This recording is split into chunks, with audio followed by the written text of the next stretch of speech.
Donc,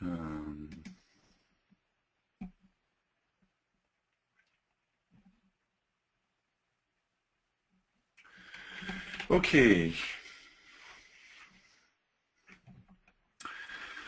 On va aller vérifier quelque chose pour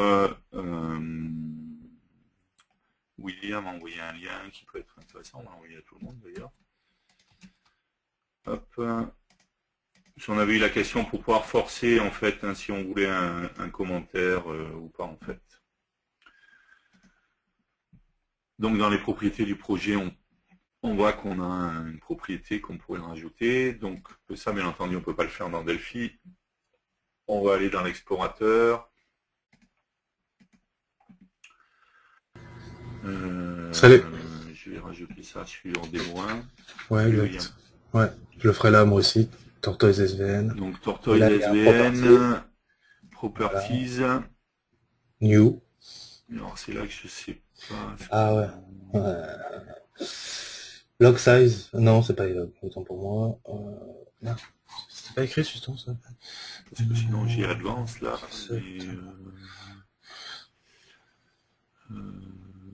Ah si, c'était ça, non? Oui, c'est ça. Tout à fait. Ça, log min size. Ouais, donc c'est bien. Et value, tu mets un truc à 5 par exemple. 5 caractères. Ou à 1, hein, si on veut vraiment un truc de base, mais voilà, ça suffira. Voilà. Ok. Et normalement, si tu fais un commit de ton projet dans Delphi ou via, enfin avec Tortoise, c'est sûr que ça marche, c'est fait pour, mais il faudrait checker si effectivement si c'est une propriété que Tortoise, parce que pour le coup c'est dans Tortoise. Donc je sais pas s'il le fait, s'il le prend en compte dans SVN. Oui, voilà, très bien. Date, time to. Juste placer ça. Voilà, DFM a bougé. Ok, donc là je clique sur subversion, valider, fichier de ce projet. Ok, je vais pas mettre de commentaires. Je vais faire valider. Et il l'a bien envoyé. Il est envoyé, on le voit en bas, version 5, donc c'est une propriété SVN pure. Dommage. Donc Delphi ne prendra pas en compte et le fera quand même. Parce que c'était un préfixe TSVN, donc j'en étais pas convaincu. Donc il faudrait vraiment voir côté côté SVN et pas côté. Ok. Je regarderai, je vais continuer de jeter un œil sur ça. Pas de souci. Après, on en a discuté également avec une personne directement dans les questions. Effectivement, rien ne vous oblige à utiliser la fonctionnalité SVN de Delphi. Vous pouvez très bien utiliser que Tortoise, faire votre check-in, votre check-out à partir du disque, à partir d'un explorateur comme on l'a modifié, la propriété, Thierry vient de le modifier. À partir de là. Comme on l'a vu là, dans Tortoise, on a possibilité. Juste au-dessus, voilà, commit, update. Commit, c'est pour envoyer sur le serveur. Update, c'est pour récupérer les modifs du serveur quand un collègue, par exemple, va les avoir modifiés. Et à partir de là, donc si vous paramétrez votre SVN pour que vous soyez effectivement en mode pessimiste, donc c'est-à-dire que quand il y a une personne qui, avant de pouvoir faire des modifications, va dire je veux modifier telle unité et telle DFM ou FMX associé. Donc je vais dire, moi je veux toucher à ça. Donc derrière, je vais mettre un verrou sur ces fichiers-là, ce qui va me permettre à moi de les modifier, donc ils ne seront plus en read-only. Par contre, mes collègues, eux, ne pourront plus les modifier, faire mes modifications, et une fois que j'ai fait mes modifications, je vais aller faire un commit en libérant ou pas le verrou, et dès que je vais avoir libéré le verrou, à partir de là, mes collègues vont à leur tour pouvoir faire ces modifications en question. Donc rien ne vous empêche de passer que par le file system. Delphi, de toute façon, si vous faites une modification depuis votre disque dur, va voir qu'il y a eu un changement de date et va vous demander automatiquement est-ce qu'il a le fichier, la date a été modifiée du fichier, est-ce que vous voulez le recharger ou pas. Donc vous dites oui et à partir de là, il va prendre en compte les modifications. Voilà. Ok. Donc là, on est dans la position, encore une fois, où le développeur, donc il a créé son application, il l'a mis sur le serveur Subversion. D'accord. Maintenant, on va partir du principe qu'on est un autre développeur, d'accord. Pour celui-là, il enregistrera ses fichiers dans un autre répertoire. On est d'accord qu'ici c'est la même machine, hein, mais sinon ce serait un répertoire différent. Et donc lui, il veut récupérer ce qui a été mis sur le serveur Subversion. Donc plutôt que de faire un nouveau projet en local ou ce genre de choses, il va tout simplement faire fichier et ouvrir depuis le contrôle de version. D'accord? Il ne va pas aller juste faire ouvrir, mais ouvrir depuis le contrôle de version pour récupérer depuis un serveur Subversion la version qui l'intéresse. Donc ça va lui demander l'URL du référentiel. En l'occurrence, c'est celle-là, d'accord?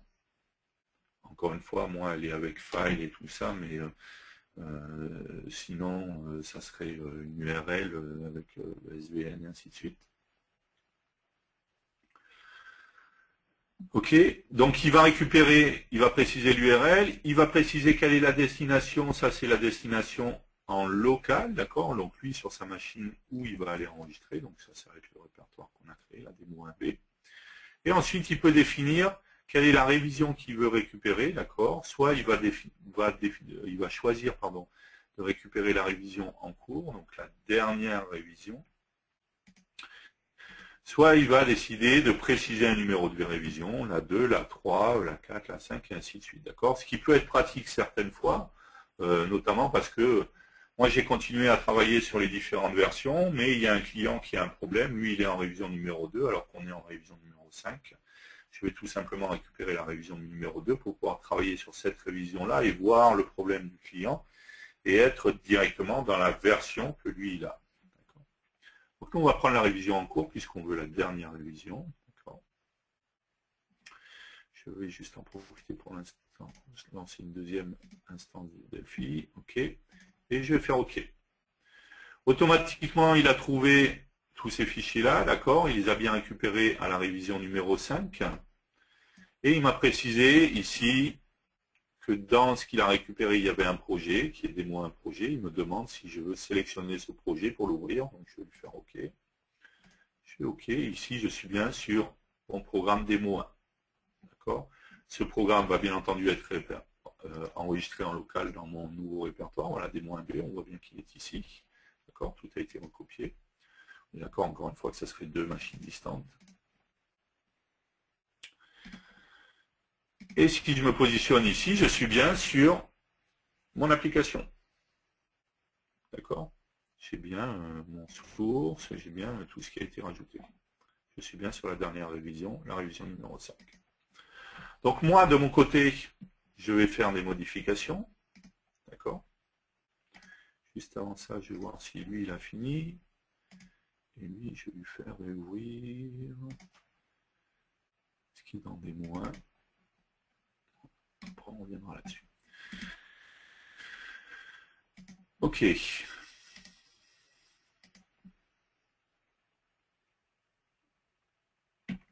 Non, je ne suis pas sur le bon là. Du coup, je ne sais même plus si je t'ai posé sous. Non, c'est l'autre.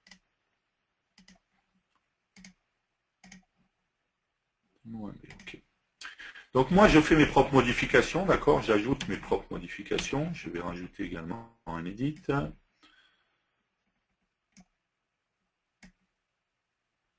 Et je vais par exemple rajouter un autre bouton. On va mettre ce bouton également dans la toolbar.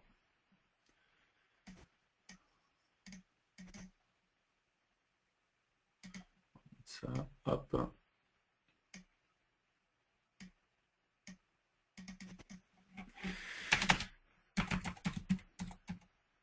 Lines.add edit 3.text. OK. OK, donc moi j'ai fait mes propres modifications. OK. Si je teste mon application, il n'y a pas de problème. Hein, tout marche, tout fonctionne, il n'y a pas de souci. OK. Là, ça rajoute bien l'édit 1, l'édit 2, et ça, c'est l'édit 3. OK. Maintenant, les modifications que moi j'ai fait, je souhaite les faire remonter également sur le serveur Subversion. D'accord. Donc pour ça, de la même manière que je l'ai fait tout à l'heure, quand on était le premier développeur, je clique avec le bouton droit sur le projet. Encore une fois, je pourrais le faire fichier par fichier si je voulais. Et je vais faire subversion et je vais faire valider fichier de ce projet. Automatiquement, bien entendu, il me remarque qu'il y a le point FMX et le point pass qui ont été modifiés, d'accord. Je vais également préciser mon commentaire, d'accord. Donc on va mettre à jour edit 3 et bouton 3. Et je vais faire valider. Ok, il m'a bien créé la révision numéro 6. D'accord. Si je regarde historique, on voit bien ici que j'ai mes différentes révisions, d'accord. Et je vois bien mes différentes révisions avec à chaque fois mon commentaire. On pourrait bien entendu rajouter des fichiers externes, pas que les fichiers sources, si vous voulez rajouter des fichiers config, des fichiers de ressources, ce genre de choses. Et ce qui est intéressant maintenant, c'est que du coup, revenons sur le développeur, l'autre développeur. Donc lui, on est d'accord, il est toujours sur la révision numéro 5. Il n'a pas dit 3, d'accord. Donc il est toujours ici sur sa révision numéro 5. Imaginons ici, par exemple, sur le premier bouton, il rajoute une modification.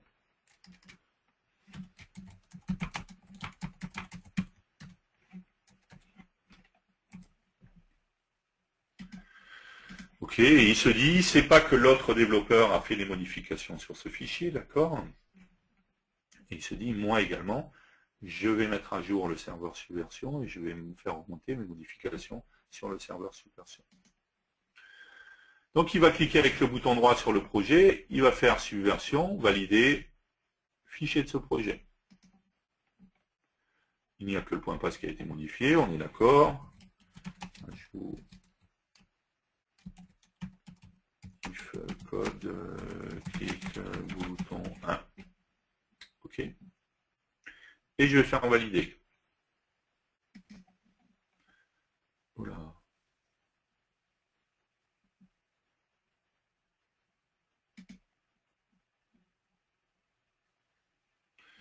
Et ça déconne. Super. Ok.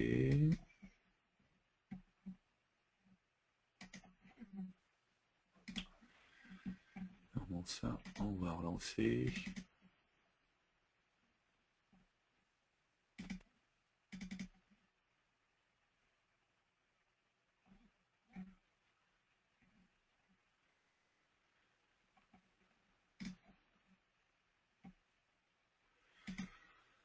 Je vais réouvrir, donc c'est bien démo 1, pas démo 1B. Hein. Ok, est-ce que j'ai bien... Ok, donc je mets mon clic bouton, on est d'accord. Donc ici, je refais, je clique avec le bouton droit, subversion, valider, fichier de ce projet. Voilà. Non, ça non, ça non, ça non, ça non. C'est juste celui-là qui est modifié. Modif code. Clic bouton 1. Ok, je vais faire valider.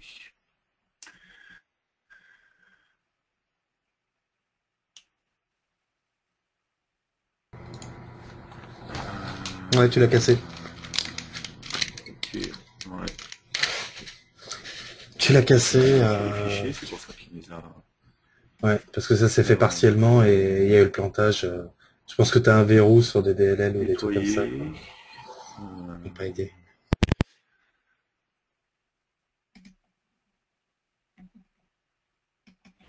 Ok, ici on refait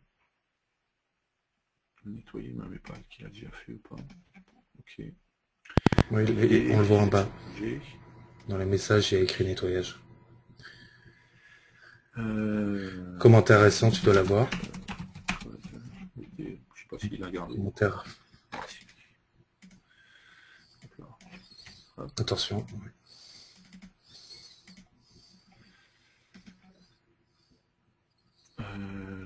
Et je sais pas où il stocke les commentaires récents, mais typiquement, Ouais. Ouais. Je sais pas où il stocke les commentaires, mais justement, j'ai peur que le fait que tu lances deux Delphi, si ça se trouve, c'est une des parties qui serait... Je sais pas comment il gère le fait que tu en aies deux en même temps de lancer, quoi. Ça Peut-être. me fait assez peur pour ça. Ok, fichier de ce projet. Ouais, tu l'as déjà ouvert, t'es dessus. Faut faire valider sur le bouton en bas. Là, ouais. Et tu replantes. Tu l'as cassé. Ok, bon.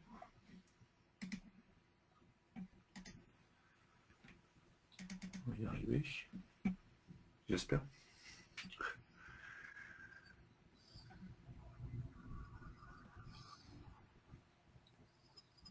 Donc on voit bien d'ailleurs sur l'explorateur que il y avait un point d'exclamation qui montre effectivement qu'il y a un souci. Ouais, que le point de passe, il est pas... Ok. Horizon nettoyé. Ok, donc on voit bien, oui, c'est là qu'il affiche qu'il a fait le nettoyage.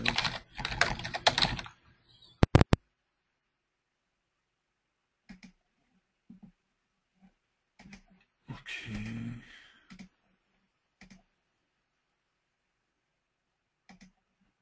Non, il va rien savoir. Pourquoi il me fait ça? Pourquoi il me fait ça? Pourquoi il me fait ça? Ton point passe est propre. Écoute, je suppose. Alors, Je on va pense essayer que autre chose. de fermer Delphi, faire un clean depuis Tortoise au cas où, mais Ok, bon, ça c'est mort.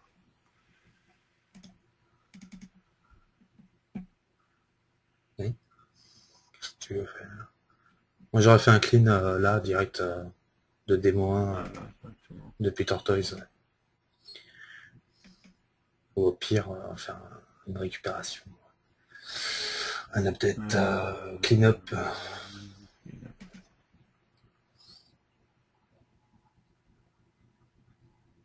Ouais. Alors, je vais voir du coup si je le faisais juste sur le fichier, pas sur le projet. Valider.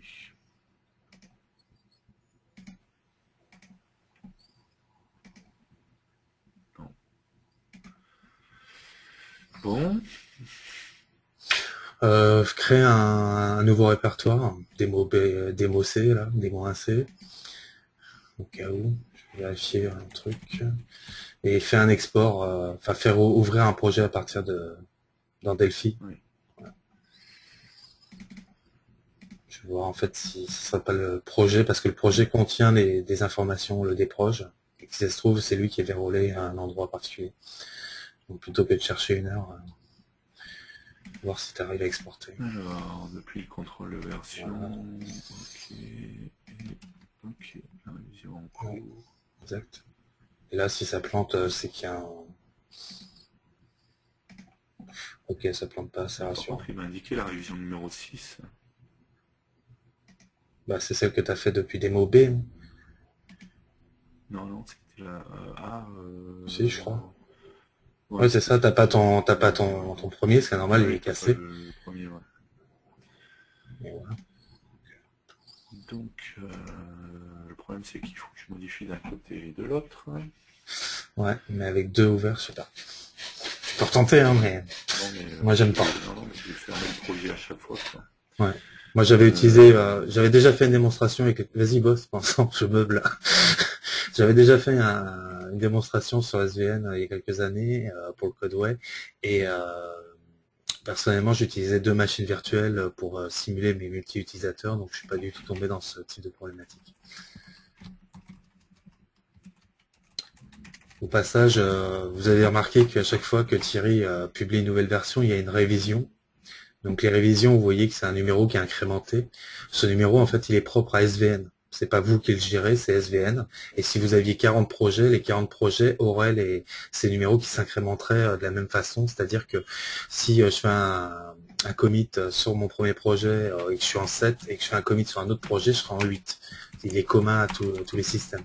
Donc à vous de gérer à côté un numéro de version pour votre applicatif qui n'aura rien à voir avec la révision. Surtout, vous ne basez pas là-dessus directement.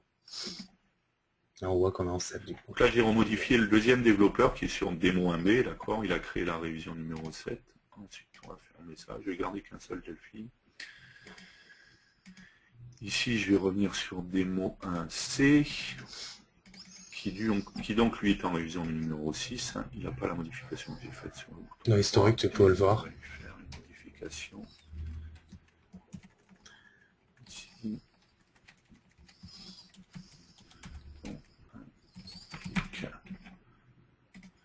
Ok, donc pareil ici, je fais subversion, valider. Valider.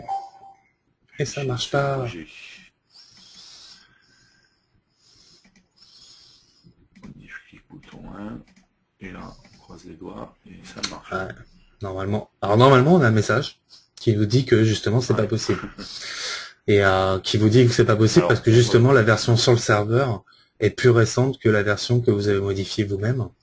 Et du coup, il faut valider les changements. C'est des questions qu'on a eues par un des utilisateurs, justement. Et partant de là... du coup, si ça, c'est faisable, qui merge les deux. Donc, comme l'a dit William, normalement, quand je fais ça, j'ai un message qui me dit c'est pas possible. Il y a une version plus récente sur le serveur, vous n'êtes pas sur la dernière version. Donc, du coup, je me retrouve, on va écrire sur démo 1C, avec ma version que je ne peux pas valider puisque sur le serveur, il y a une version plus récente. Donc, au lieu de faire valider, je fais subversion, on va voir si ça marche, du coup.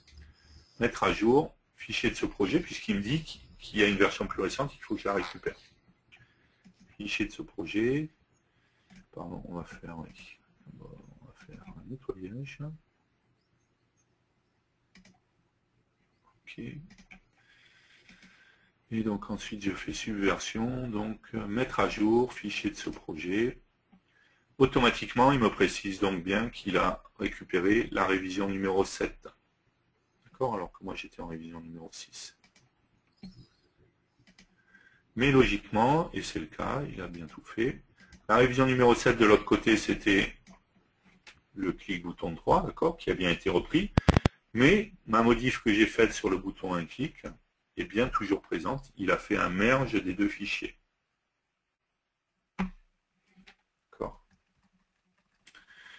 Du coup, imaginons-nous maintenant qu'on fasse une modification. Allez, sur le bouton 2 clic. Bouton 2 clic. Ok. Et là, on va modifier ça.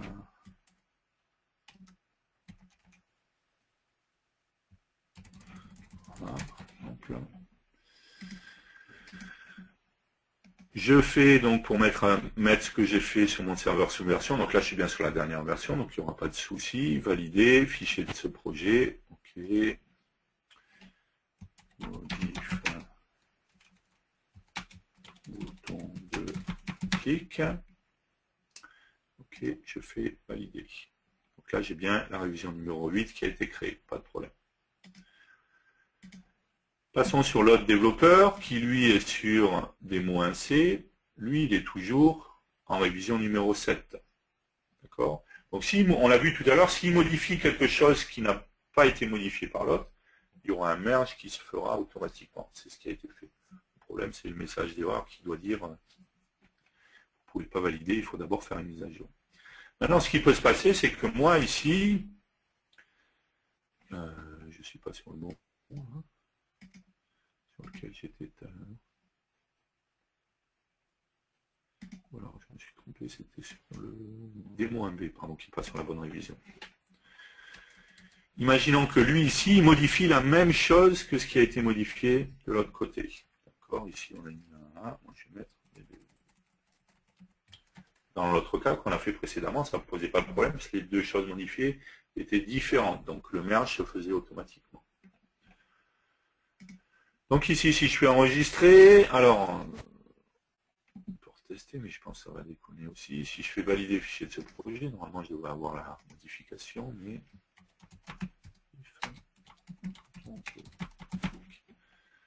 Je avoir un message d'erreur, on est d'accord, je vais donc ressortir. Donc là, normalement, quand je fais ça, il me dit je peux pas parce que vous n'êtes pas dans la dernière version.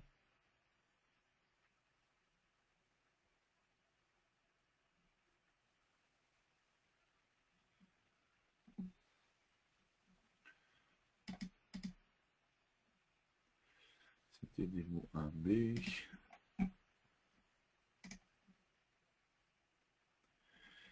Ok, on va juste faire un nettoyage d'abord, subversion, nettoyer, ok, bon.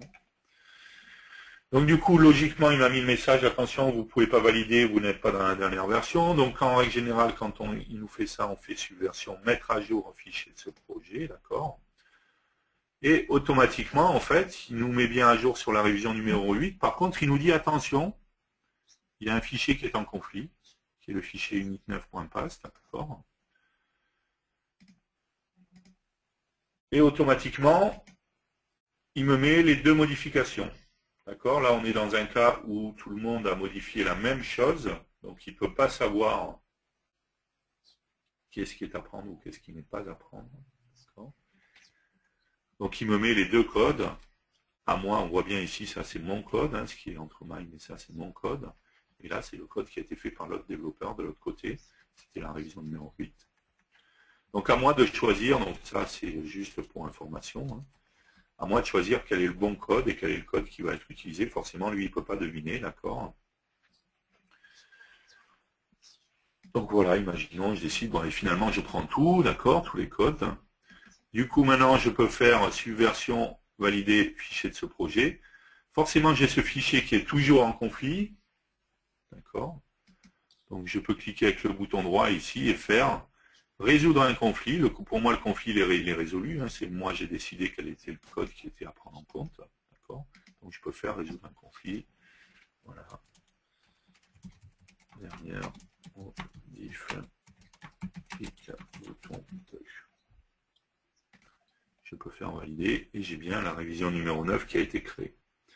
D'accord. Donc, on voit bien. Donc, hormis le cas, on a vu le fait qu'il affiche le message pour me dire c'est pas possible, ça on a vu qu'il y a un problème, je ne sais pas pourquoi, ça marche normalement, il n'y a pas de souci, mais j'ai déjà fait plein de fois et ça a marché, là je ne sais pas pourquoi ça ne marche pas. On a bien vu que si chacun des développeurs de son côté modifie des choses différentes, dans ce cas-là le merge se fait automatiquement. D'accord. Par contre, si chacun des développeurs modifie le même bout de code,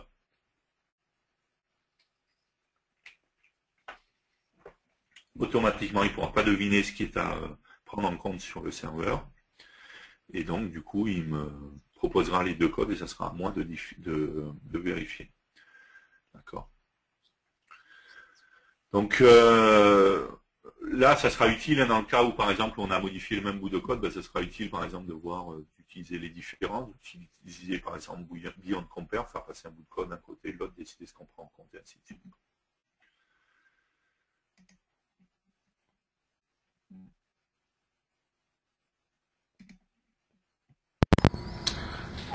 Il y avait une vidéo de William. T'as envoyé à tout le monde ou juste à moi? Non, juste à toi. Justement, là, c'est le passage où, enfin, chez Maximise peut-être, il change la qualité parce qu'on est en 380, ça va pas le faire. Ouais. Ah bah, il n'y avait pas à l'époque. Ça date un peu. Mais on doit l'avoir dans YouTube, non? C'était, ah non, c'était dans le Codeway, pardon. Ouais, c'est le Codeway, c'est vieux déjà. Mais ça existe sur le Codeway, enfin à l'époque, quoi. Je sais plus l'URL, mais on peut la retrouver de toute façon. Ouais. Ah, on n'entend pas le son. Il n'y a que toi qui entends le son. Ouais, je l'entends même pas, mais oui, parce que j'ai... Ouais, ça broadcast pas le son, mais voilà. Ouais. Et c'est le passage où justement j'explique les conflits et la façon dont ça se passe. Mais c'est immonde. C'est juste pas regardable, quoi. C'est juste pas regardable. Bon, soit.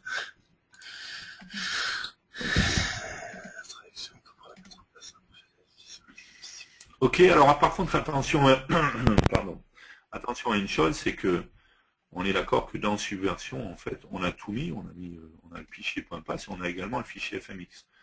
Ce qui veut dire également que si je m'amuse à faire ça, d'accord, juste à prendre mon mémo, à le décaler un petit peu, d'accord, que que j'enregistre et que je fais subversion valider fichier de ce projet, forcément il détecte que le FMX a été modifié et donc il va me créer une nouvelle révision, d'accord?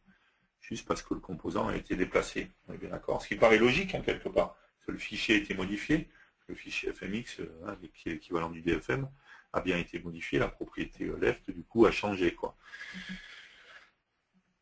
Mais du coup, attention à ça, parce que c'est vrai que ça peut aller vite. Hop, j'ai pas fait attention, j'ai modifié, j'ai bougé légèrement quelque chose, ou j'ai changé une propriété sur un composant, et du coup, il va me générer une nouvelle révision. D'accord.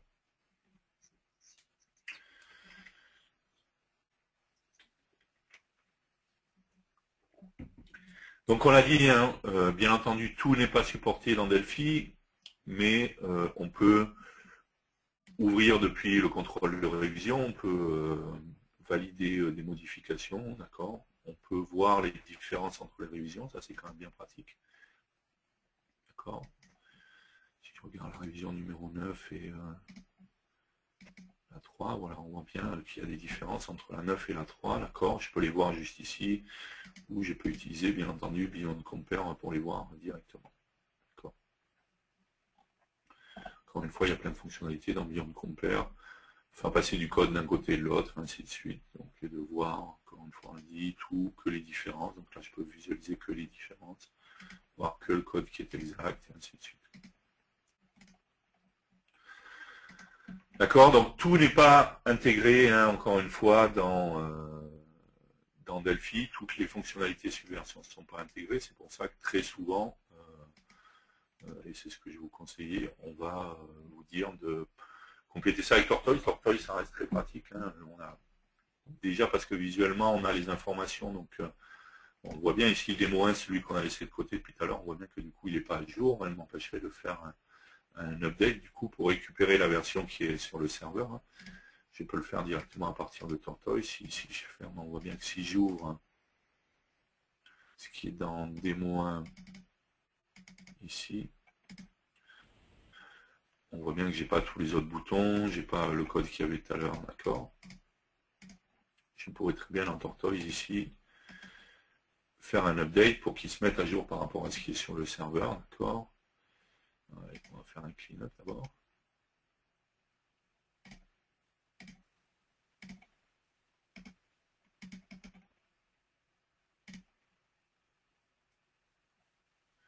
Ouais, il y a des choses qui ne lui ont pas plu. Parce que j'ai dû modifier des choses, donc forcément. Donc il met encore, on voit, il y a un autre icône, il y a une erreur sur un fichier, et c'est sur le fichier unique9.pass. D'accord, puisque j'avais fait une modification, et il y a autre chose, quelque chose qui a déjà été modifié par le serveur. Donc du coup, il ne peut pas faire un merge directement. D'accord. On a possibilité également de créer des branches, d'accord. Donc je peux voir les différences également dans Tortoise. Hein, j'ai un outil pour voir les différences. Ok, c'est ça qui ne va pas en fait. Ah oui, c'est que j'ai oublié. Ça, il devrait... Hop.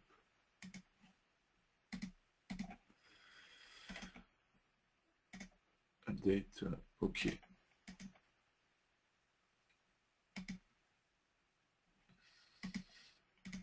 Il est bon, donc là maintenant si j'ouvre ce qui est dans démo 1, on voit bien que j'ai récupéré tous mes boutons, j'ai récupéré tout le code qu'il y avait, et ainsi de suite. Donc je peux mixer les deux, hein, utiliser à la fois ce qui est dans Delphi. Il y a quand même des principes qui sont pratiques. Hein, ce que je disais tout à l'heure, j'ai un client qui m'a appelé, il a un problème, mais lui il est sur la révision numéro 5 par exemple, d'accord. On va faire un démo D par exemple. Ben, je peux très bien faire fichier, ouvrir un projet, pardon, pas ouvrir un projet, fichier, ouvrir depuis le contrôle de version, mettre le référentiel, la destination c'est le nouveau répertoire, et au lieu de mettre la révision en cours, je vais lui dire de prendre la révision numéro 5. On voit bien qu'il m'a récupéré les fichiers à la révision numéro 5, je vais faire OK. OK ici. Et je suis bien sur mon application et je suis sur la révision numéro 5, d'accord, qui est donc là, le numéro de révision de SVN. Attention de ne pas confondre le numéro de révision SVN et le numéro de version hein, qu'on va renseigner au niveau du projet, projet option. Pardon.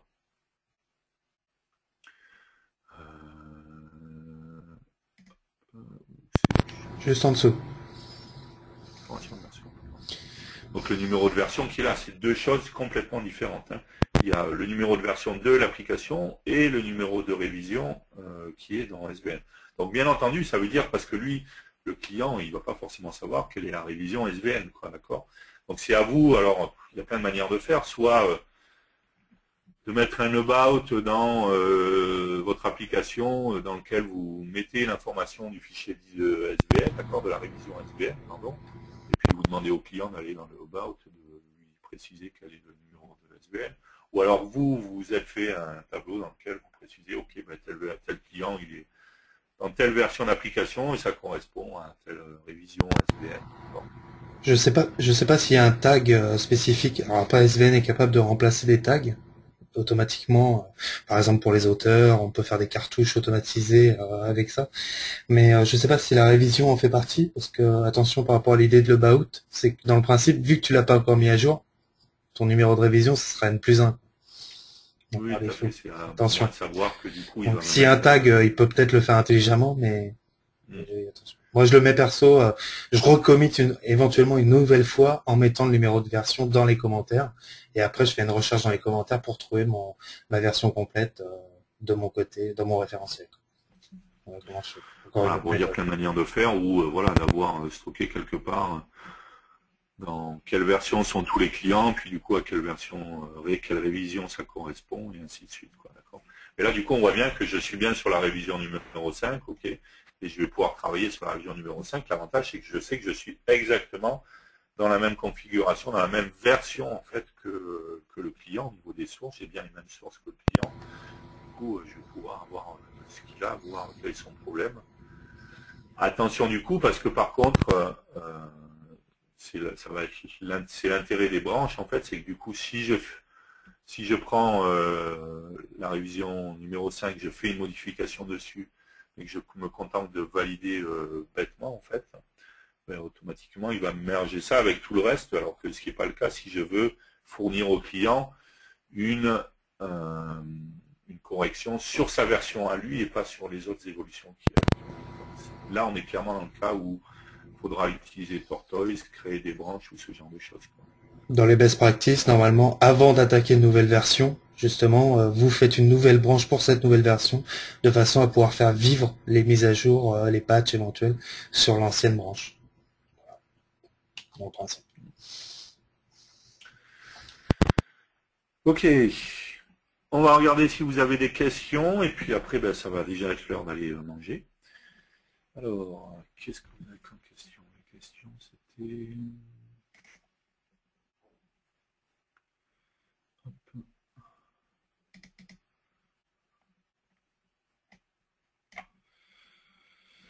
Et si on se sert de l'explorateur Windows pour remonter nos fichiers et pas avec Delphi, vous pensez qu'on peut avoir le mode pessimiste? Donc oui, il faudra paramétrer SVN correctement par contre, et utiliser par exemple Tortoise, d'accord. Ça peut être une solution aussi, hein, d'utiliser Tortoise et par exemple d'utiliser Delphi seulement pour ouvrir les révisions qui m'intéressent ou ce genre de choses. On peut le faire aussi comme ça. Comment peut-on faire lorsqu'on récupère une version antérieure, version client, plusieurs versions antérieures, faire un correctif et remonter dans SVN sans que la dernière version revienne la version antérieure? Donc là, c'est le cas où clairement, on ne peut pas le faire directement à partir de Delphi. Et dans Tortoise, on a la possibilité en fait de créer des branches, d'accord. Donc j'ai une révision numéro 5, d'accord, ce que je disais, le client il est en 5. Je vais faire une 5B par exemple, 5.2, d'accord, qui sera la branche spécifique pour ce client parce que je ne peux pas le mettre dans la dernière version encore, ainsi de suite.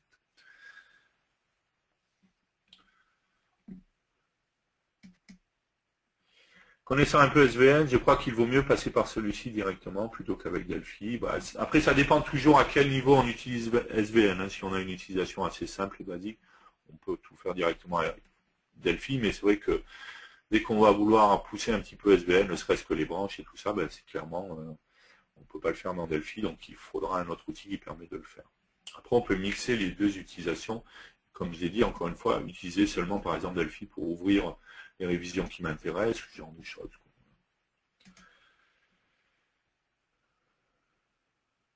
On pourrait rappeler la manip de création du serveur SVN.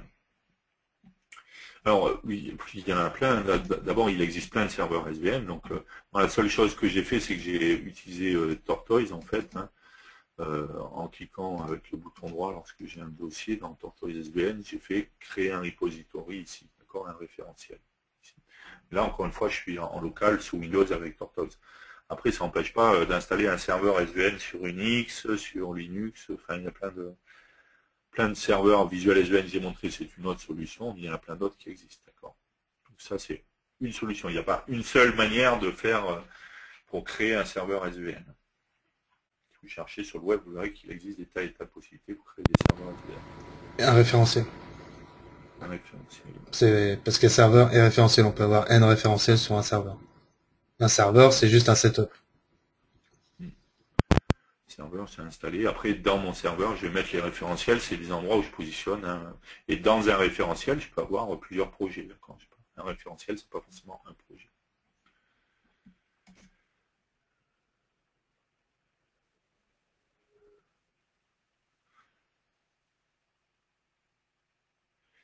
Alors, dans la saison 2, il n'est pas prévu de parler de la traduction qu'on pourrait mettre en place dans un projet Delphi. Serait-il possible d'en parler un peu à la fin de cet épisode, peut-être? Le principe, comment ça marche, qui génère, comment traduire. Pourquoi pas, on pourrait essayer d'en parler un peu à la fin de la journée. Après, il faut voir si c'est de la VCL ou du FMX, parce que c'est pas du tout la même approche. Ouais. Exact. Pour info, à la page, il y a les packs de langue des manuels en français, qui est un lien, je n'arrive pas à récupérer le lien par contre.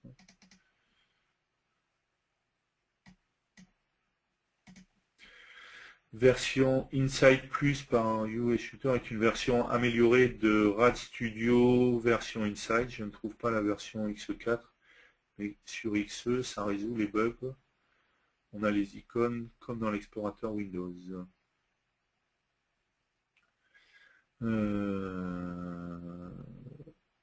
Ok. Par contre, il n'y a pas de lien, donc du coup, je ne sais pas quel est le lien. Et c'est une bonne info. Version Insight Plus, ça s'appelle, d'accord. C'est une version améliorée de RAD Studio, version Insight. Par contre, a priori, la personne précise qu'il y a... Apparemment, il n'y a pas encore de version X4. Ça va peut-être sortir, je ne sais pas. C'est ça l'outil. Non, il parle... RAD Studio, version Insight. L'auteur parle que de la X3 sur son Google+. Support de X3, donc il parle pas de la 4. Envoyez le lien à tout le monde, voilà. Merci pour l'info en tout cas. Bonjour, est-ce que quelqu'un utilise le SVN OVH mutualisé en pro? Donc pas moi en tout cas. Donc, je ne sais pas s'il y a d'autres personnes qui l'utilisent. Donc c'est vrai qu'il y a beaucoup de fournisseurs, hein, d'hébergeurs, pardon, d'hébergeurs qui proposent des serveurs SVN hébergés directement, ce qui vous permet de centraliser vos sources sur un serveur et d'y avoir accès depuis n'importe où, du coup, même si vous êtes en déplacement. Il vous faudra pardon, juste une connexion Internet, du coup, pour accéder à votre serveur SVN. Un référentiel peut être vu comme une base de données avec un GBD. Analogie, oui, tout à fait. Bonne description. Oui, si on veut. De toute façon, il y a une base de données justement associée au référentiel. Et après, vous avez toute une partie file system pour les différences entre justement les différences d'un fichier à une autre, d'une révision à une autre.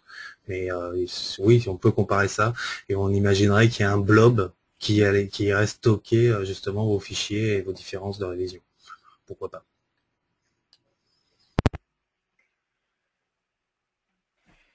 Alors, pardon. Ok. Nous avons notre propre serveur SVN, d'accord. Je précise que chez eux, ils utilisent leur propre serveur SVN. Donc il y a plein de manières de faire, hein. On peut très bien avoir son propre serveur en interne dans la société, voilà, ça pose pas de problème. Ok, d'autres questions?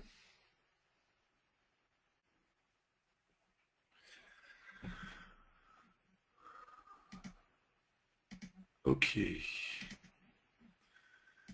Je vais vous laisser aller manger alors.